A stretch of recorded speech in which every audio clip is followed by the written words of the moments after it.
Kembali lagi dengan saya. Perkenalkan, nama saya Jessica Nomi Cynthia Putar-Putar dengan NIM 210306092, Fakultas Pertanian, Prodi Peternakan, dosen pengampu Ibu Tati Fidianasari SPTMP, tugas biokimia. Saya akan menjawab pertanyaan seputar biokimia yang telah diberikan oleh dosen. Asam dan basa. Asam dan basa merupakan dua golongan zat kimia yang sangat penting dalam kehidupan sehari-hari. Berkaitan dengan sifat asam basa, larutan dikelompokkan dalam 3 golongan, yaitu bersifat asam, bersifat basa, dan bersifat netral. Asam dan basa memiliki sifat-sifat yang berbeda, sehingga dapat kita bisa menentukan sifat suatu larutan. Sifat asam basa suatu larutan juga dapat ditentukan dengan mengukurnya pH. pH merupakan suatu parameter yang digunakan untuk menyatakan tingkat keasaman suatu larutan. Soal nomor 1, jelaskan 3 sistem kompensasi pada tubuh: dapar darah, respiran, dan pembuangan urin dari ginjal. Jawabannya, 1. Sistem dapar atau buffer adalah sistem penyangga asam basa kimiawi dalam cairan tubuh dengan segala bergabungnya asam atau basa untuk mencegah perubahan konsentrasi ion hidrogen yang berlebihan. Sistem buffer ini menetralisir kelebihan ion hidrogen, bersifat temporer dan tidak melakukan eliminasi. Fungsi utama sistem buffer adalah mencegah perubahan pH yang disebabkan oleh pengaruh asam Pfizer dan asam organik pada cairan ekstraseluler. Sebagai buffer, sistem ini memiliki keterbatasan, yaitu 1. Tidak dapat mencegah perubahan pH di cairan ekstraseluler yang disebabkan oleh peningkatannya CO2. 2. Sistem ini hanya berfungsi bila sistem respiran dan pusat pengendalian sistem pernapasan bekerja normal. 3. Kemampuan menyelenggarakan sistem buffer tergantung pada tersedianya ion bikarbonat. Ada 4 sistem buffer, yaitu 1. Buffer bikarbonat merupakan sistem dapar yang di cairan ekstraser, terutama untuk perubahan yang disebabkan oleh non-bikarbonat. 2. Sistem buffer protein merupakan sistem dapar yang dicairkan di ekstraser dan intraser. 3. Buffer hemoglobin merupakan sistem dapar di dalam eritrosit untuk perubahan asam karbon. Buffer fosfat merupakan sistem dapar di sistem perkemihan dan cairan intraser. Sistem dapar kimia hanya mengatasi ketidakseimbangan asam basa sementara. Jika dengan buffer kimia tidak cukup memperbaiki ketidakseimbangan, maka pengontrolan pH akan dilanjutkan oleh paru-paru yang berespons secara cepat terhadap perubahan kadar ion H dalam darah. Akibat rangsangan pada kemoreseptor dari pusat pernapasan kemungkinan mempertahankan kadarnya sampai ginjal, menghilangkan ketidakseimbangan tersebut. Sistem mampu meregulasi ketidakseimbangan ion H secara lambat dengan mensekresikan ion H dan menambahkan bikarbonat baru ke dalam darah karena memiliki dapar fosfat dan amonia. Proses eliminasi dilakukan oleh paru dan ginjal. Mekanisme paru dan ginjal dapat menunjang kinerja sistem buffer adalah dengan cara mengatur sekresi, ekskresi, dan absorpsi ion hidrogen dan bikarbonat, serta membentuk buffer tambahan atau dengan fosfat dan amonia. Untuk jangka panjang, kelebihan asam atau basa dikeluarkan melalui ginjal dan paru, sedangkan untuk jangka pendek, tubuh dilindungi dari perubahan pH dengan sistem buffer. Mekanisme buffer tersebut bertujuan untuk mempertahankan pH darah antara 7,35 sampai 7,45 oleh larutan penyangga karbonat bikarbonat H2CO3 atau HCO3- dengan menjaga perbandingan konsentrasi H2CO3 banding HCO3- sama dengan 1:20. Selain itu, dalam cairan intraser juga terdapat larutan penyangga hidrogen fosfat hidrogen fosfat H2PO4 min bagi HPO4 min. Larutan penyangga H2PO4 min bagi HPO4 min juga terdapat di dalam air ludah yang berfungsi untuk menjaga pH mulut sekitar 6,8 dengan menetralisir asam yang dihasilkan dari fermentasi sisa-sisa makanan yang dapat merusak gigi. 2. Sistem respirasi. Pengertian pernapasan atau respirasi adalah suatu proses mulai dari pengambilan oksigen, pengeluaran karbohidrat, hingga penggunaan energi dalam tubuh. Manusia dalam pernapasan menghirup oksigen dan udara. Oksigen dalam udara bebas dan membuang karbon dioksida ke lingkungan. Respirasi dapat dibedakan menjadi 2 jenis, yaitu 1. Respirasi luar merupakan pertukaran antara O2 dan CO2 antara darah dan udara. Sedangkan respirasi dalam merupakan pertukaran O2 dengan CO2 dari aliran darah ke sel-sel tubuh. Dalam pengambilan nafas ke dalam tubuh dan membuang nafas ke udara dilakukan dengan 2 cara pernapasan, yaitu 1. Respirasi atau pernapasan perut. Otot antara tulang rusuk luar berkontraksi atau mengerut tulang rusuk terangkat ke atas. Rongga dada akan membesar dan mengakibatkan tekanan udara dalam dada kecil hingga udara masuk ke dalam badan. 2. Respirasi pernapasan perut. Otot diafragma pada perut mengalami kontraksi diafragma datar. Volume rongga dada menjadi besar dan mengakibatkan tekanan udara pada dada mengecil sehingga udara masuk ke paru-paru. Normalnya manusia butuh kurang lebih 300 liter oksigen per hari. Dalam keadaan tubuh bekerja berat, maka oksigen atau O2 akan diperlukan pun menjadi berlipat-lipat dan bisa. Sistem paru dibawa kendali medula otak, mengendalikan karbon dioksida dan karena itu juga mengendalikan kandungan asam karbonik dari cairan ekstraseluler. Paru-paru melakukan hal ini dengan menyesuaikan ventilasi. Sebagai respon terhadap jumlah karbon dioksida dalam darah, kenaikan dari tekanan parsial karbon dioksida dalam darah arteri PaCO2 merupakan stimulan yang kuat untuk respirasi. Tentu saja, tekanan parsial karbon dioksida dalam darah arteri PaCO2 juga mempengaruhi respirasi. Meskipun demikian, efeknya tidak sejelas efek yang dihasilkan oleh PaCO2 pada keadaan asidosis metabolik. Frekuensi pernapasan meningkat sehingga menyebabkan eliminasi karbon dioksida yang lebih besar untuk mengurangi kelebihan asam. Pada keadaan alkalosis metabolik, frekuensi pernapasan. Sistem yang ketiga adalah sistem pembuangan urin dari ginjal. Dalam sistem ginjal ini akan mempertahankan keseimbangan asam basa. Ginjal harus mengeluarkan anion asam non-volatil dan mengganti HCO3.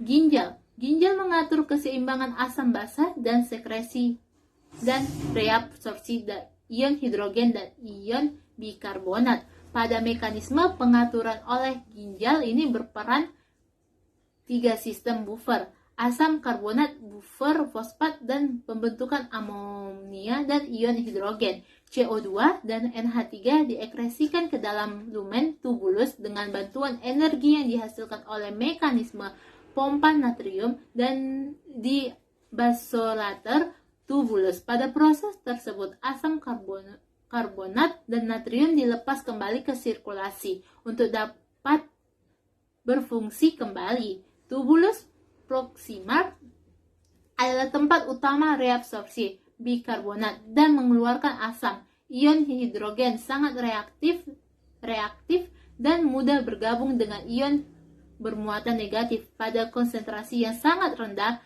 pada kadar yang sangat rendah pun, Ion hidrogen mempunyai efek yang besar pada sistem biologi. Ion hidrogen berinteraksi dengan berbagai molekul biologis hingga dapat mempengaruhi struktur protein, fungsi enzim, dan metabilitas membran. Ion hidrogen juga sangat penting pada fungsi normal tubuh, misalnya sebagai pompa proton mitokondria pada proses fosforilyasi oksidatif dengan menghasilkan ATP. Produksi ion hidrogen sangat banyak karena dihasilkan oleh meteorus di dalam tubuh.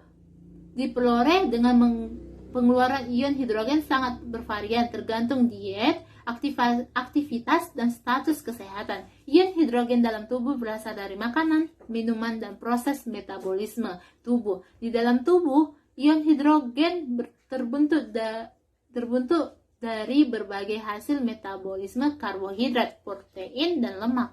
Di glikolisis, anaerobik, atau ketogenesis. Proses pembentukan urin ada 3 proses, berupa penyaringan, filtrasi. Proses pembentukan urin pada ginjal yang pertama yaitu penyaringan atau filtrasi. Setiap ginjal mempunyai sekitar 1 juta nefron.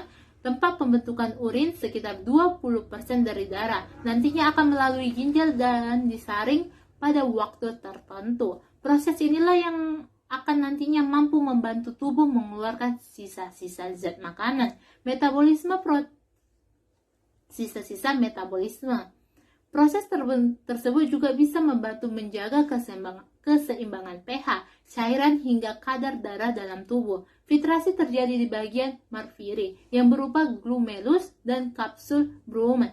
Glomerulus ini berfungsi untuk menyaring air, glukosa, garam, asam amino, limbah lainnya. Hasil penyaringan tersebut kemudian melewati kapsul Bowman hingga akhirnya menghasilkan urin primer. Urin primer mengandung urea yang di dalamnya dihasilkan dari amonia yang terkumpul saat hati memproses asam amino serta disaring oleh glomerulus. Sistem kedua, penyerapan kembali atau reabsorpsi adalah penyerapan kembali atau reabsorpsi. Sekitar 43 galon cairan yang akan melewati proses filtrasi. Namun, sebagai besar, cairan tersebut akan diserap kembali sebelum nantinya dikeluarkan dari tubuh. Reabsorpsi sendiri terjadi di tubulus proximal nephron. Lekuk Henry, tubulus distal, serta tubulus pengumpul air, asam amino, glukosa, natrium, hingga nutrisi lainnya diserap kembali ke aliran darah di kapiler yang mengelilingi tubuh. Air bergerak melalui proses osmosis, yaitu pergerakan air dari area konsentrasi tinggi ke konsentrasi lebih rendah. Dari proses ini akan menghasilkan urin sekunder. Sistem ketiga, pergumpulan atau sekresi augmentasi adalah merupakan tahap terakhir dalam proses pembentukan urin pada ginjal. Sekresi atau pembuangan ion hidrogen merupakan bagian dari mekanisme tubuh dalam menjaga keseimbangan pH. Asam dan basa tubuh. Pada tahap ini, ion kalsium, ion kalium, dan amonia akan dibuang. Hal itu dilakukan agar komposisi kimia darah tetap normal dan seimbang. Proses terjadinya yaitu dengan meningkatkan pembuangan zat kalium dan kalsium saat konsentrasinya tinggi. Selain itu juga dengan meningkatkan serta mengurangi sekresi saat tingkatnya rendah. Urin yang dihasilkan oleh proses ini lantasnya mengalir ke bagian tengah ginjal yang bisa disebut dengan pelvis ginjal. Kemudian urin akan terus mengalir ke ureter dan disimpan dalam kantong kemih secara sementara. Dari kantong kemih inilah urin selanjutnya akan mengalir ke uretra dan dibuang keluar ketika buang air kecil. Soal nomor 4. Jelaskan faktor yang mempengaruhi Sistem ekskresi. Jawabannya, sistem ekskresi merupakan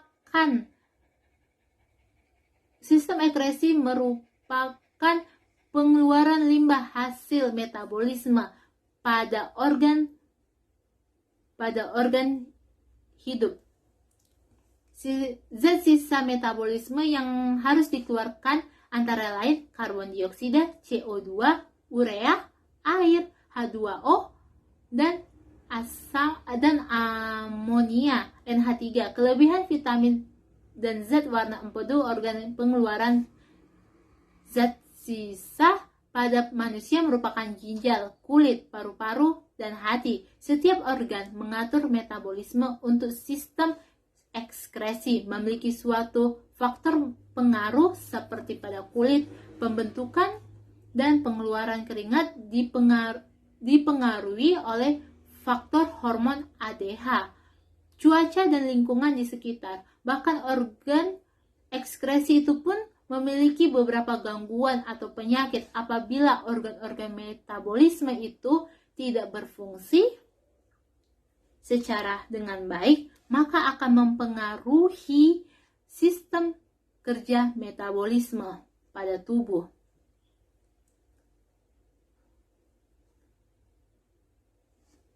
1. Hilangnya air lewat kulit pada mamalia umumnya akan membantu atau melepaskan panas untuk mengatur temperatur tubuh. Jumlah air yang hilang melalui kulit akan meningkatkan dengan meningkatnya aktivitas fisik dan temperatur lingkungan. 2. Hilangnya air melalui ginjal sebagai air seni atau urin. Ini sangat dipengaruhi oleh banyak faktor.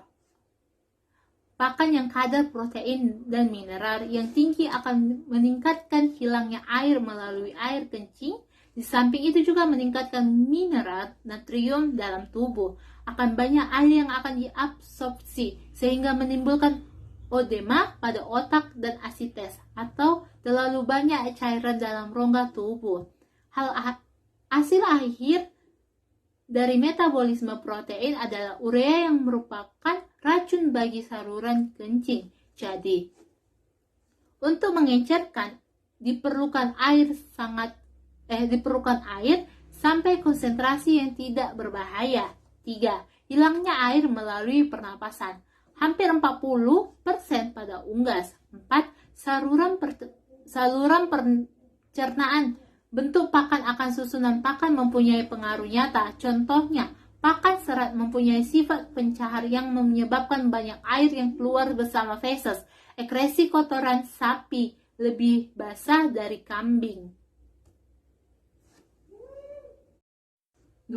Jelaskan metabolisme air pada tubuh ternak. Sistem ketiga dari kantong kemih, alat kelamin, dan kulit. Jawabannya, air adalah zat makanan yang penting karena akan lebih menderita dengan kehilangan air daripada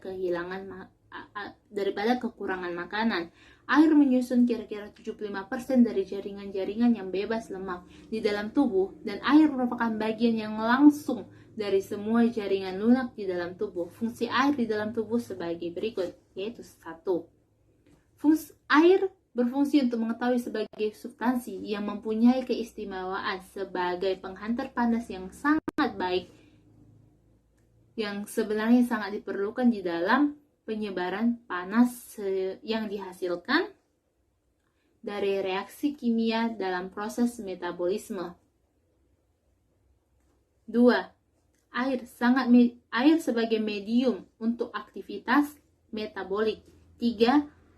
Air berperan dalam proses pencernaan. 4. Hasil sisa dari metabolisme diangkut ke tempat-tempat yang sesuai di dalam tubuh untuk diekskresikan, misalnya melalui pernapasan, melalui air kencing, dan melalui saluran pernapasan.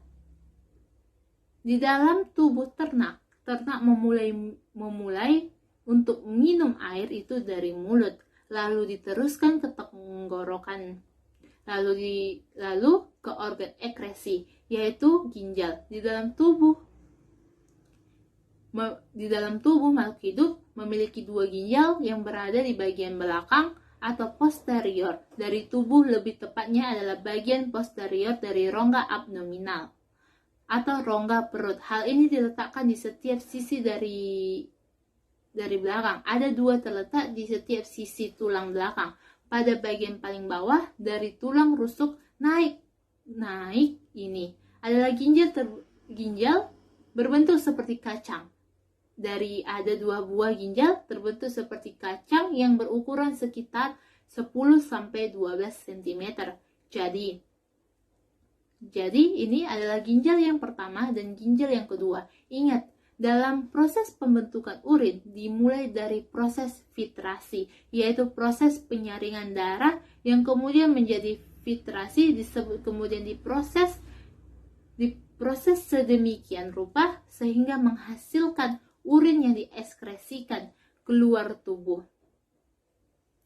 Berarti pada pembuluh darah yang berfungsi untuk menyuplai darah ke organ ginjal, mengingat ada 2 pembuluh darah, yaitu arteri yang berfungsi untuk mengedarkan darah dari jantung ke seluruh tubuh dan organ termasuk ginjal, dan ada pembuluh vena atau pembuluh darah yang membawa darah dari seluruh tubuh dan organ kembali ke jantung.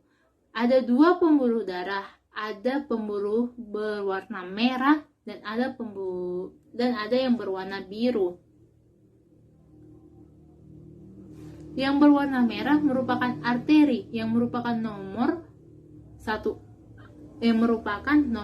karena merupakan arteri utama yang berukuran besar, jadi disebut dengan aorta. Aorta atau arteri ini kemudian bercabang menuju ginjal sehingga disebut dengan arteri renal. Di bagian percabangan ini juga adalah dari internal, yaitu arteri yang menyuplai darah ke ginjal, yang merupakan percabangan dari aorta atau pembuluh arteri utama. Kemudian ada yang disebut dengan vena renalis atau kenal, yang berfungsi untuk membawa darah, yang merupakan salah satu hasil filtrasi di ginjal untuk kembali ke jantung. Pembuluh darah yang membawa darah dari ginjal untuk kembali ke jantung disebut dengan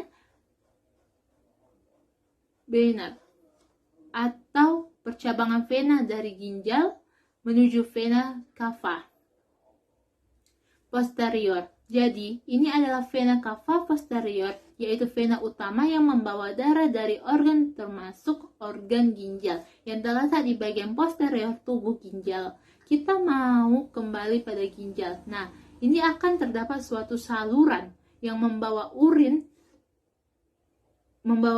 yang ditampung di kantong kemih.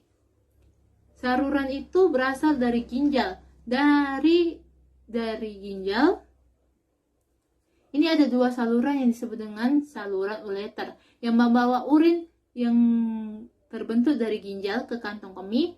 Ini adalah kantong kemih, tempat urin untuk sementara yang kemudian diekskresikan atau dikeluarkan melalui saluran yang disebut dengan uretra. Jadi, jalan itu berasal dari ginjal, kemudian menuju ke ureter dan ditampung ke kantong kemih dan diekskresikan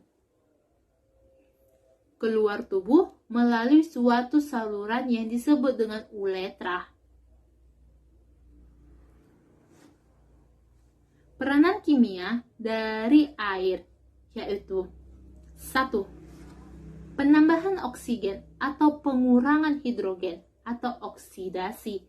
2. Penambahan atau pengurangan asam fosfat. 3. Pemecahan atau pembentukan ikatan karbon dengan karbon. Hilangnya air melalui saluran pencernaan. 1. Bentuk dan susunan makanan mempunyai pengaruh yang sangat nyata. Contohnya, jumlah air dalam feses berhubungan langsung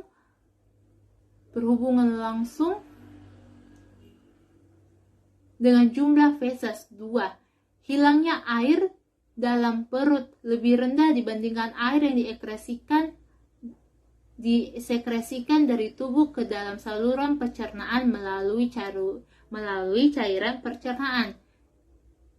3. Dengan kondisi yang normal, air diserap kembali ke tubuh. Hilangnya air melalui air kencing, yaitu 1. Ginjal dengan pengaturan filtrasi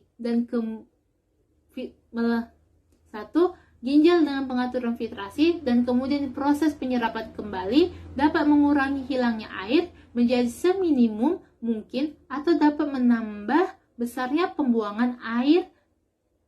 2. Tetapi ada beberapa faktor yang saling mempengaruhi. Sebagai contoh, makanan dengan kadar protein dan mineral yang tinggi menaikkan hilangnya air melalui air kencing. Mineral dapat dilarutkan secara fisiologi dan kadarnya dapat diatur bersama dengan urea. 3. Urea merupakan hasil akhir dari metabolisme protein dari semua ternak kecuali unggas. Merupakan racun bagi saluran kencing. Jadi hasil yang diincar makanan sampai pada konsentrasi yang tak berbahaya. Selanjutnya, hilangnya air melalui sistem pernapasan. 1. Ketika udara dikeluarkan dari paru-paru jenuh dengan air yang sama dengan hewan yang sedang istirahat dan lingkungan yang dingin. Ada perbedaan yang nyata dan hilangnya air. 2. Jumlah peningkatannya aktivitas fisik, demam, dan beberapa faktor-faktor yang dapat menyebabkan kecepatan pernapasan. Selanjutnya, hilangnya air melalui kulit. 1. Hilangnya air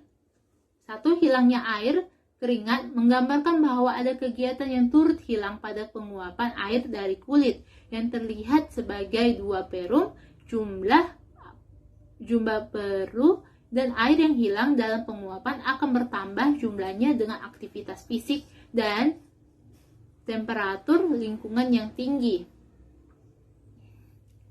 Selanjutnya, soal nomor 3, jelaskan sumber air pada ternak, luar tubuh, makanan, dan air metabolik. Jawabannya, sumber air untuk ternak berasal dari, yaitu 1. Air minum. 2. Air yang terkandung pada makanannya. 3. Air metabolik yang didapat sebagai hasil dari oksidasi makanan dan sintesa dari molekul yang kompleks di dalam tubuh. Air metabolik itu apa? Air metabolik itu sebenarnya berasal dari oksidasi bahan makanan seperti karbohidrat, protein, dan lemak.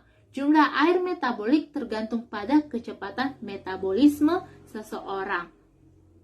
Volume air menurut sumber air dalam tubuh.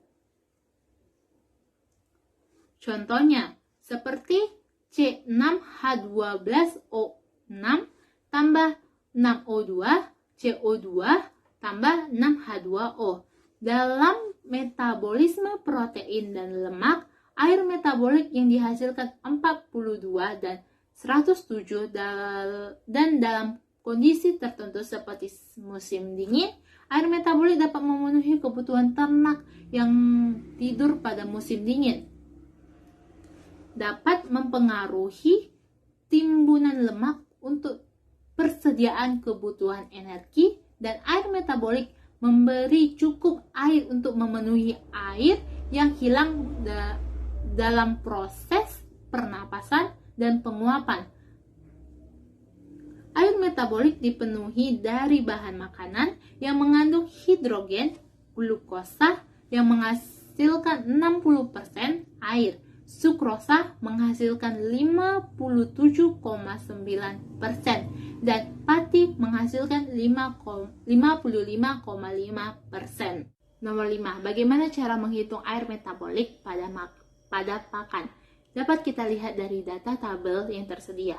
Bila suatu ransum mengandung 60% karbohidrat, 20% protein, dan 30% lemak, hitunglah jumlah air metabolik dalam 1 kal. Jawabannya, pada karbohidrat 0,60 kali 4 sama dengan 2,40 kalmi. Pada protein 0,20 protein dikali 4 sama dengan 0,80 kalmi. Dan pada lemak 0,30 kali 9 sama dengan 2,70 kalmi. Totalnya 5,9 kalmi. Selanjutnya kita akan menghitung air metaboliknya. Pada karbohidrat 2,40 kali 0,150 gram sama dengan 0,36. Pada protein 0,80 kali 0,105 gram sama dengan 0,084. Pada lemak 2,70 kali 0,111 gram sama dengan 0,30. Totalnya 0,74 gram.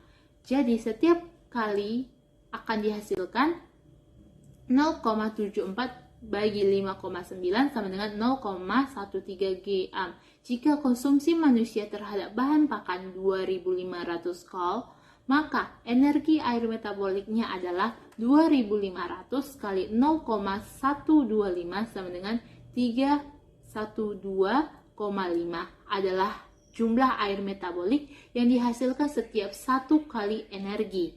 Terima kasih Bu, sekian dari penjelasan saya. Mohon maaf bila saya melakukan kesalahan.